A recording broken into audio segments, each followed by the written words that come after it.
Тригелинди кантип ичиребиз? Ал үчүн коробканын ичиндегилердин баардыгын сыртка алып чыгыңыздар. Мына бул кагазда схемасы көрсөтүлгөн. Тригелин бул 3 этаптан турган мите курттарды денебизден айдап чыгуучу программа болуп эсептелет. Биринчиси мына бул 2 кассетада. Тунук капсула экенин көрүп турасыздар. Сыртын карасаңыздар жазылган паралакс. Ал эми экинчиси болсо бул ток жашыл түстөгү капсулаларды камтыган 4 кассета. Мунун сыртына фитопар деп жазып койгон да. Жана үчүнчүсү мына банканын ичинде энтеровит деп турат. Эми баштадык. Эгерде баланын ичи ката турган болсо, 3 күндө, 2 күндө бир барган болсо, биринчи өтүн иштетип, ичегилерин даярдап алыңыздар. Ал үчүн очищение, дренаж, комфортное пищеварение, печёночный чай. Ушул 3 чайдын бирөөсүн алып ичиресиздер 3-4 күн. Андан кийин анан тригелинди баштайбыз да.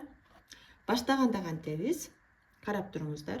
Биринчи паралаксты алабыз. Демек, тунук капсуланы алат экенбиз да. Бир капсуладан 3 маал во время еды деп турат, тамак учурунда же болбосо тамактан кийин ач карын бербейт экенбиз да. 2 эле күн. 3-чү күнү ушул эле паралаксыбыз 2 маалга өтөт. Бир капсуладан эртең менен кечинде тамактан кийин беребиз дагы. Ушул паралакс 2 маалга өткөн күнү, 3-чү күнү демек фитопар кошулат. Фитопарыбыз мына бул ток жашыл капсулабыз да. Эртең менен 3 капсула жана кечинде 2 капсула деп турат. Ошондо караңыздар. Эртең менен 3-чү күнү паралакстан 1 капсуланы алабыз дагы, фитопардан 3 капсуланы кошуп, 4-өөнү чогуу ичиребиз тамактан кийин.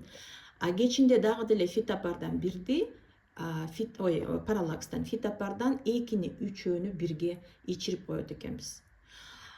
Болду, ушулар бүткөнгө чейин ушинтип кете берет. Паралаксты карап турасыздар, караңыздар, активация деп атат. Бул ичегилерди иштетет. Ошон үчүн ичи бурап, ооруп, ичи өтүшү мүмкүн. Бул норма. А санация деген, санация бул ошо мите курттарды жана жансыз абалга келтирип, парализовать этип туруп, андан кийин ушул активатордун жардамы менен айдап чыгат.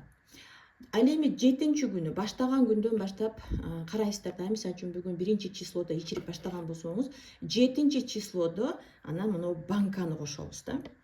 Банканы кашык менен бересиздер.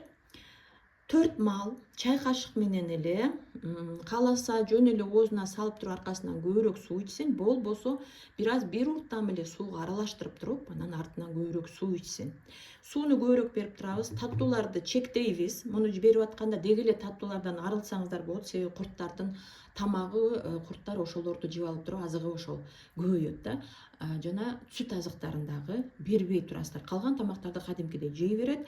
Азыр негизинен бул жана ишти өткөргөн үчүн каникул убагында балага берип алсаңыздар болот.